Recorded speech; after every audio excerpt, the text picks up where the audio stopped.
dia, boa tarde, boa noite. Bem-vindos a mais um Spacecast. Hoje nós vamos falar aqui de terapia gênica. Estamos com alguns convidados aqui especializados nessa área. Temos Cássio. E aí? Temos Matheus. Opa, tudo bom? Gabriel. Bom dia. E Orion. Oi, beleza? Então, Cássio, você poderia falar um pouco pra gente o que é a terapia gênica em si? Bom, o mecanismo é simples. É basicamente substituir os genes defeituosos por genes saudáveis por meio de um vetor, como o vírus. Ele é paliativo, os efeitos são temporários, como no caso daquelas duas meninas que tiveram que repetir diversas vezes o procedimento e no fim acabou que não foram curadas totalmente. E inclusive para esse tipo de tratamento gênico aí, existem várias tecnologias, né? Que são para introduzir, tanto de forma natural quanto de forma não natural, esse gene dentro da célula. E aí, a gente tem vários tipos mesmo. Só que a terapia gênica, né, hoje em dia, ela tenta alcançar uma coisa que chama de terapia germinativa. E o objetivo da terapia gênica hoje em dia é a terapia germinativa, né? Que vai ser aquela terapia que ela vai ser feita no embrião humano, ao invés de ser feita no indivíduo já adulto, que pode mudar para sempre as características do indivíduo. Não vai acontecer como foi pra gente, que vai ser de forma paliativa, ela vai acontecer de forma a se perdurar, né, de forma definitiva. Esse tipo de terapia, ela pode ser feita de duas formas, né? Vai ser a terapia in vivo, que ela vai ser dentro do corpo do indivíduo, e a terapia extra-vivo, ex-vivo, né? Que vai ser a terapia fora do corpo do indivíduo, onde você vai pegar células dele, vai injetar nessas células o gene e vai voltar com essas células para o corpo da pessoa. E aqui a gente vai ter também algumas dessas técnicas. Você poderia falar um pouco dessas técnicas pra gente, Matheus? Sim, tem a técnica não viral, que consiste em utilizar de um meio físico ou químico, porém tem uma menor eficácia.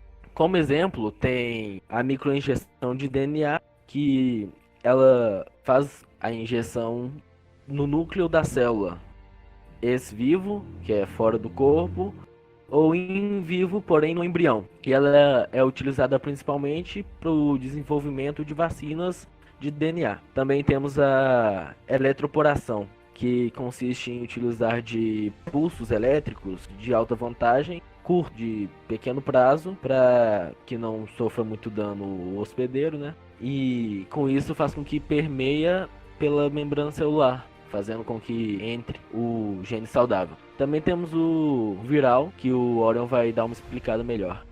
No viral, diferente do não viral, utiliza um vírus para entrar em contato com a célula e fazer com que a célula mude de gene. Pode ser feito através de vários vírus, os mais comuns são adenovírus, são os mais seguros para serem utilizados, são os mais comuns tratar de cânceres. Vários tipos de câncer são tratados atualmente com o adenovírus, transmitindo algum gene. A gente tem como vantagem grande variedade de tecidos que ele pode atingir.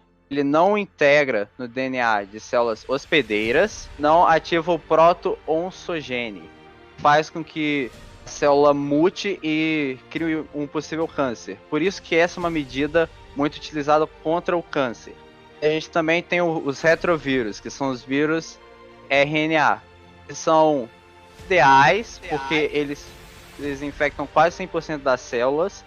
Porém, eles infectam somente as células enquanto elas estão em divisão celular.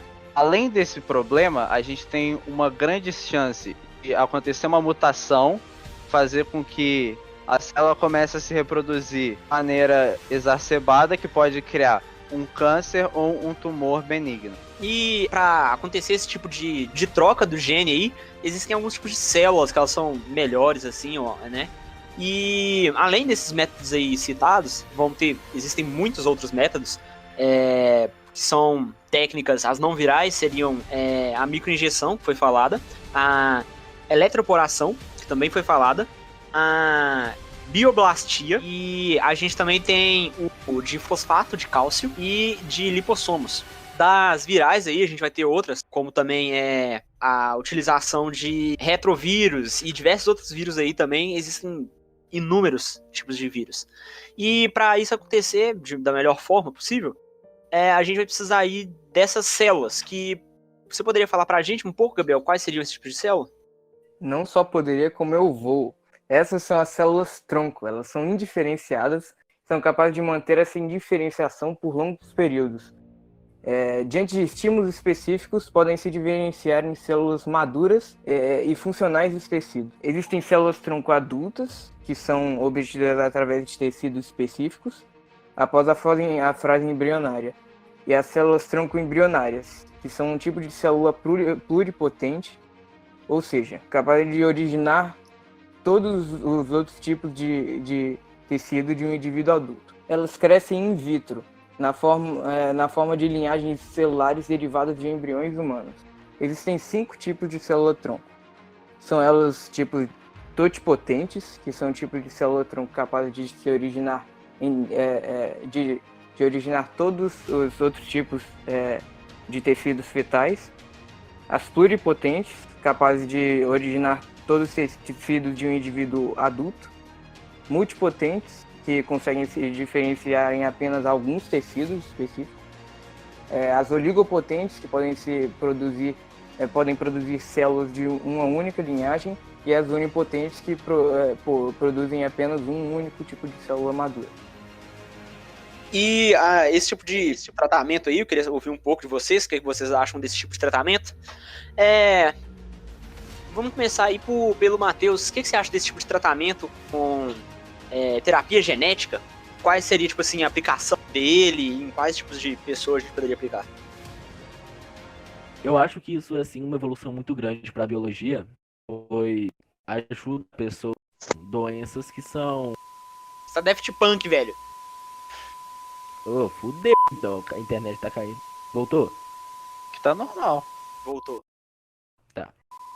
Eu acho realmente um grande avanço na área da biologia, pois apesar de não curar completamente depois do embrião já adulto, a pessoa pode sofrer menos dos sintomas da doença, como o Alzheimer, por exemplo, que a pessoa pode ter uma vida mais tranquila após fazer essas terapias, mesmo que repetidas vezes. E eu acho que é bom continuar a pesquisa nisso, pois se chegar no patamar mais alto do estudo e do conhecimento, vai conseguir curar de vez as doenças. E eu vou aproveitar e puxar a pergunta pro Orion também, o que ele acha sobre tudo. Eu acho que é um grande avanço, ainda mais como tem doenças muito comuns hoje em dia, como o câncer, que podem ser não facilmente, mas com o decorrer, isso pode se tornar algo comum. Se acabar com o câncer, aumentar a expectativa da população também. O caso do Alzheimer, que o Matheus falou. E nessa questão do Alzheimer, tipo assim, a pessoa que tem Alzheimer, ela já está num estado mais avançado da vida. E com esse estado mais avançado da vida, ela pode viver ainda mais. Porque o Alzheimer é uma doença que dificulta muito. Ela pode viver ainda mais e aumentar a expectativa de vida da população em geral. Isso pode trazer vários benefícios. Mas também essa questão aí de terapia genética, ela pode ser bem perigosa, né, também? Sim, no caso da... Se utilizar o retrovírus, tem uma grande chance da célula sentir em perigo e começar a mutar de forma exacerbada e criar o tumor do câncer. Aí, em vez de curar o câncer, você vai criar outro câncer e isso vai prejudicar muito o seu corpo. Além do mais, essa utilização do retrovírus é muito em casos extremos, porque é uma chance muito pequena desse negócio do câncer não acontecer. E em si, pelo fato de ser temporário, eu acho que não valeria tanto a pena você arriscar a vida nesse ponto. Além Sim. disso, também a gente não entende muito dessa coisa, né? Fala, Matheus, agora. Eu vou cortar você, vou falar de acordo com o Oreo. Sim, por isso que usam bastante também os meios não virais, né? Apesar de ter uma menor eficiência, ele tem um menor risco também, em comparação ao viral. Só que a gente não tem muito conhecimento sobre o vírus ainda e não consegue dominar por forma de tecnologia. E usando o meio viral, tem muita chance de ativar o proto-oncogênese, que faz com que dê o câncer na pessoa. E eu concordo plenamente com o Orion, porque se tem esse risco tão grande por uma coisa que não vai ser pra vida toda, vai ser só temporário, não tem sentido arriscar. Só se tiver realmente em fase terminal. Pois é triste dizer, mas não tem nada a perder. Mano, assim, com certeza é uma tecnologia muito promissora. Apesar de não ser muito viável agora, eu acho que é um grande avanço, né? Até mesmo que pode ser que agora não dê, mas lá pra frente, quem sabe não consiga curar a doença completa. Então, esse aí foi o nosso podcast. Queria agradecer aí a todos, agradecer aí a você, Cássio, Matheus, Gabriel, Orion. Muito obrigado por vir aqui falar um pouco pra gente sobre essa tecnologia tão inovadora da indústria aí, né? Farmacêutica, da indústria médica. E eu gostaria de estar aqui por agora finalizando esse programa nosso. Se você quiser dar uma olhada aí, temos vários outros vídeos na nossa playlist. Só você acessar aí no canal. E isso é tudo por hoje. E eu desejo a vocês uma boa noite.